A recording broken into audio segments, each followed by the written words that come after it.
Welcome to Reckless Paradise, everyone. I am your host, Marissa, and obviously, like I told you guys, this is a solo episode tonight. So, my co host Aisha is not here. He is here in spirit, though, so we will, you know, pretend he's here when he's not. Anyways, happy Thursday, everyone. I hope everyone's having a decent week. It's been an okay week over here. Yeah, I have like what, like 10 days now till my birthday as of today. So in about a couple weeks, I'll be doing a birthday episode for the podcast. So that's going to be interesting. All right. So without a further ado, I guess we should get into tonight's episode. So this episode is a bit uh, dear to me, I guess we could say. It's very special to me because I'm basically going to be talking about uh, one of my favorite shows of all time growing up. I'm going to be discussing my favorite American Idol contestants from the past 20 years or so. Now, American Idol just celebrated its 20th year of being a show, which is freaking incredible if you ask me. Um, and I turned 20 this year. So obviously, I have not been watching the show for 20 years because I didn't start watching it till like season 7, which I have a few favorites from that season, obviously, which I will get into soon. Um, But yeah, we actually just wrapped up season 20 of American Idol this past Sunday. They just crowned a winner. And I'm actually glad that this guy won because I had been rooting for him since day one. So, yeah, Kentucky's own Noah Thompson won season 20 this year. I guess we could start there. Um, I guess he is going on to do some country because he had just released a single from the show. Because when you're on the show, I think you have to release a single.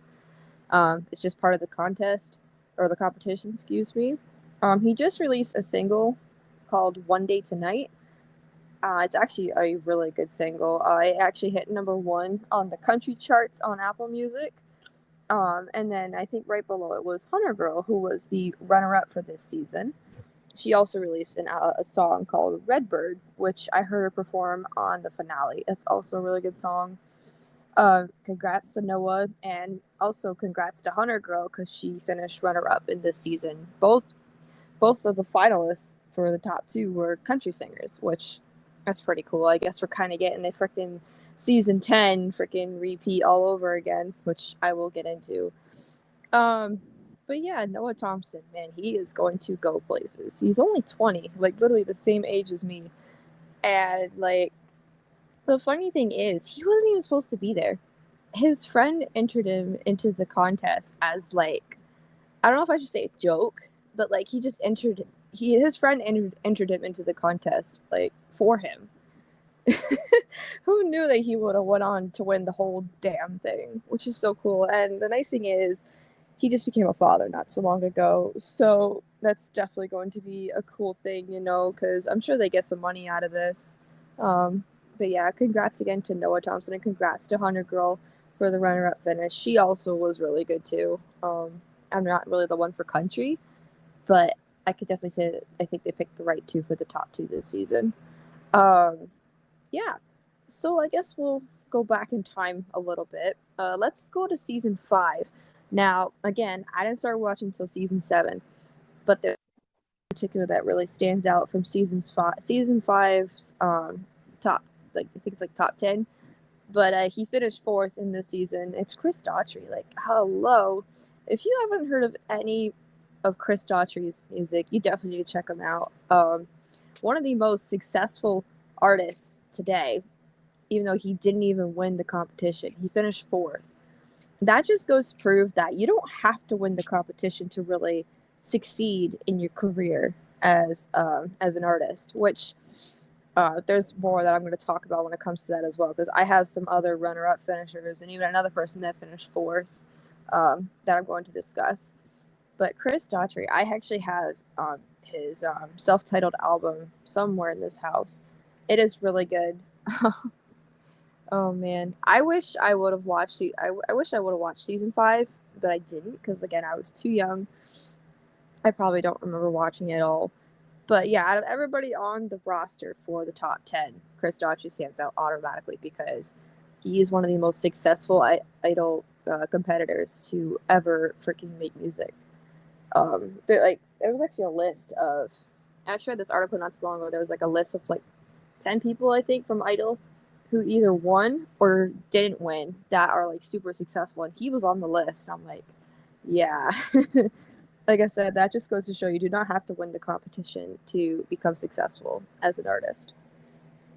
So let's skip to season 7, the season that really started it all for me. It came down to 2 finalists that year in the top 2. They were both named David. One was David Archuleta, and one was David Cook. Now, David Archuleta was more swinging towards the pop genre, and David Cook was more of like a rock genre. That year, we saw David Cook become victorious. He took home the contract, I guess we'll call it. He got a contract with a recording company, and again, he is one of the most top-selling artists to come out of Idol. And yes, he won the show that season. David Archuleta, too, same thing. He finished second, one of the most popular people today. I remember when he released the song Crush. That was like every girl's like heartthrob song right there from the 2000s. Like, oh my god, I had that on my MP3 player for the longest time. But there was also some controversy that year. People really thought David Archuleta should have won because, you know, he was the youngest competitor at that time. He was 16. He was the youngest competitor of the show, which honestly, that's amazing to think about. He made it to the final 2. That is awesome. If I was 16 and I did that, I would be freaking speechless at the end of the season. Like, I wouldn't even know what to say. Unfortunately, right now, David Archuleta cannot sing or talk. He had to get surgery on his vocal cords, I believe, if I'm correct. And he currently cannot sing or talk for a little bit. I think they said like 3 months, maybe. I can't remember. But he was on him and David Cook and Chris Allen from season 8.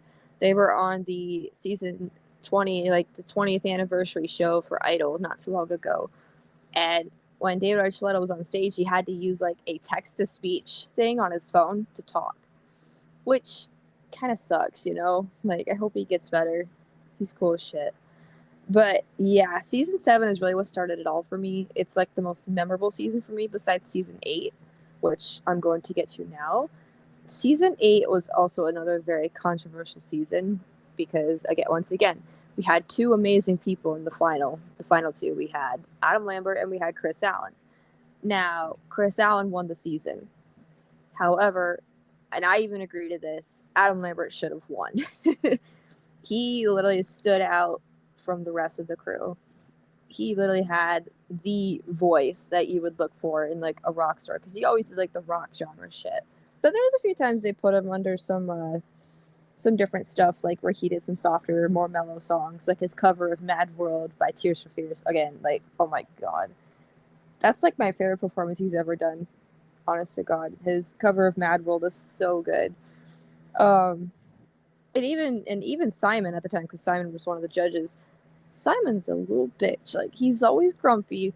Even Simon gave him a standing ovation, which is really hard to get from Simon. Like, if Simon gives you a standing ovation, you bet your ass that you're doing something right. I still say Adam Lambert to this day should have won season 8. Don't get me wrong, Chris Allen is good too, but like no one really knows about him anymore. Like, nobody really hears about him anymore. Like, yeah, he's going on tour with David Cook from season 7 right now, but man, Adam Lambert went on to become Queen's lead singer and took over for Freddie Mercury, if that tells you anything.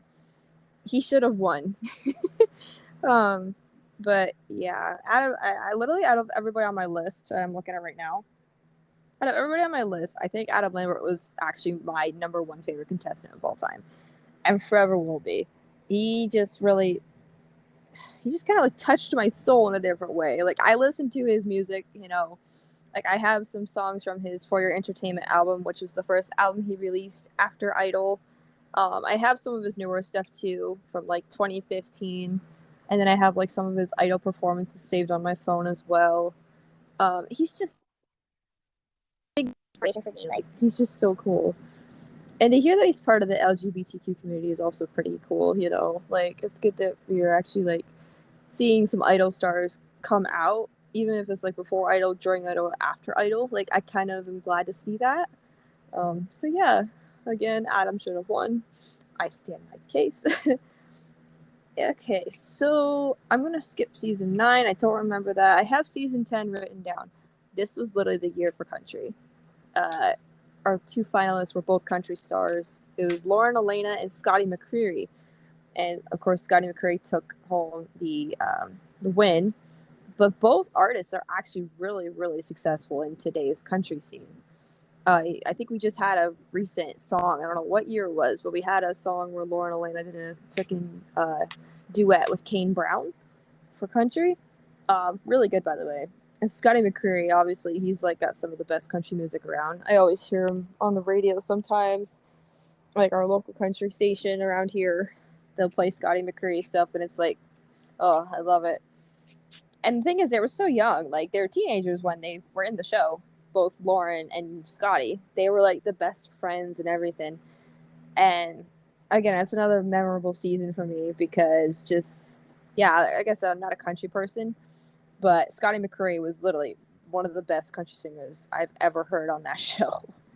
He was like, what, like 16, 17, and he literally had the country voice of like a middle-aged man, like a really good sounding voice. It was like deep. And man, he's just really good. All right, season 11. Not a memorable season, but I do remember the winner. It was Philip Phillips. Another one of those artists that could have been something bigger, but it just seems like after like a year or two, he kind of fell off. I remember his song Home. That was like the first song I think he released after Idol. And then he released a song called Gone, Gone, Gone or something like that. I don't remember the lyrics, but yeah, he's another one of those guys that could have been something really big, but kind of fell off. And yeah, so that's season 11. I'm going to fast forward because after season 11, I kind of stopped watching. Like, I don't know what happened. I don't know if we just didn't have cable those years or whatnot, or I don't remember. But I guess we can skip to last season, season 19. It came down to, because now in the newer seasons, instead of doing the final two, they do the final three. For the final three, they had Chase Beckham, they had Willie Spence, I believe. Yeah, it was Willie Spence. And who was the other one? Frick, I'm already forgetting. But I think the girl got eliminated first before Willie and Chase. I think I'm gonna have to look that up. Season 19 of Idol. So Chase Beckham won that year. Him too. He is going into the country genre. He's released some stuff. By the way, he was another one of those dudes I kind of rooted for since the beginning. So 2 years in a row, I got my way. So I'm pretty happy. Yeah. So Chase Beckham had I guess he had talked about his past with addiction issues and stuff like that.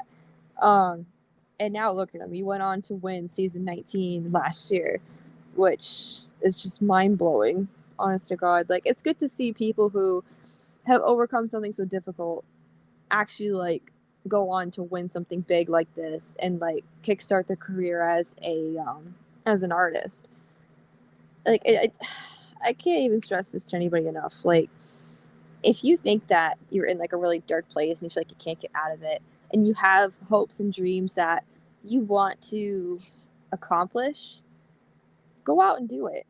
There's nothing stopping you. You are going to go places, whether you know it or not. In order to make your dreams happen, you got to go and chase after them. You can't just sit there and do nothing and just expect them to pop up and actually become reality. You got to go after them. Also, so the final three were Willie Spence, Chase Beckham, and Grace Kinsler. Grace Kinsler was eliminated before Willie Spence. So yeah, I was right about that. Willie Spence was your runner-up for season 19 that year. Oh, excuse me. Oh, man. So that is my list of contestants. Now, when it comes to a top three of all time, it have to be in order. Number 3, Chris Daughtry. Number 2, David Cook. Number 1, Adam Lambert. Man, I had an Adam Lambert album somewhere. I don't know what happened to it. It was his For Your Entertainment album. I had the CD copy. I don't know what happened to it. I'm going to have to probably rebuy that somewhere on Amazon. However, I do have David Cook's first album, and I have Chris Daughtry's first album from Idol. So, yeah, all three of those guys are like my biggest inspirations. Mainly because they're rock artists, and I'm a rock person. I'm not a country person, I'm not a pop person, I'm not really a folk person either. I am a rock person. And those three people are always like the biggest inspirations for me. I've always wanted to be on Idol since I was a kid because I've been watching the show since I was very young. Um, but yeah, definitely the year where Adam lost, I was kind of shocked. I think everybody around the world was shocked that Adam lost. Like, I still can't wrap my head around it up to this day how and why he lost. Like, he was just so good. Like, when they used to do the group performances at the start of every show back then, especially on season 8, you could pick out Adam's voice in a heartbeat. Like, you could pick him out of the crowd. Like, he just had the voice for artistry. Like, he was just amazing, over the top. Like, he had the vocal range. He could hit high notes. He could hold notes. Like, he could sing freaking rock songs. He could sing like more mellow songs like Mad World, which I'm going to put a link at the end of this video if you guys want to take a listen to that. I'll actually put a video of the performance from Idol that he did. I think it was from the top 8, I believe, because it was like the week of the top 8. They were eliminating one person per week at the time. I will put a link at the end of the video if you guys would like to check that out. It is really good. I love Tears for Fears, so that also kind of makes it a little more enjoyable. So, yeah. I know this episode is probably a little shorter than usual, and I apologize for that. But it is a solo episode, and solo episodes tend to be a little bit shorter. So that is going to do it for our Idol episode. I hope you guys enjoyed, and if you stuck around to the end, I definitely appreciate it. Now, this Sunday coming up, which is Memorial Day weekend, we will be doing an episode. Well, I guess we're going to start a series known as Nostalgia Days, where we discuss different things from our childhood. This week coming up, this Sunday, we will be discussing anything and everything from school. Oh yes, that dreaded word, the dreaded S word known as school. Oh, I have some good memories though from school, and I'm sure my partner Dice sure does as well, and I can't wait to hear all about it, and I'm sure you guys can't wait to hear all about it, and I probably got freaking teachers listening to the show for all we know. But yeah, so if you guys are interested in hearing anything about our school days, we're going to call the episode School Days for Nostalgia Days, you know. If you guys are interested in hearing any of that, be sure to tune in this Sunday. It is going to be a blast. It's going to be a blast from the past. I just graduated 2 years ago, and Daisha graduated almost 5 years ago. So it's definitely going to be a blast from the past. I'm pretty excited. I don't know about you guys. Anyways, yeah. So that is going to do it for tonight's episode. I hope you guys enjoyed, and as always, if you stuck around to the very end, we greatly appreciate your support. Be sure to follow us on our social medias in the description below, and check out Adam Lambert's cover of Mad World from Season 8 of Idol. And as usual, thank you guys for listening, and we will catch you guys on Sunday. Bye!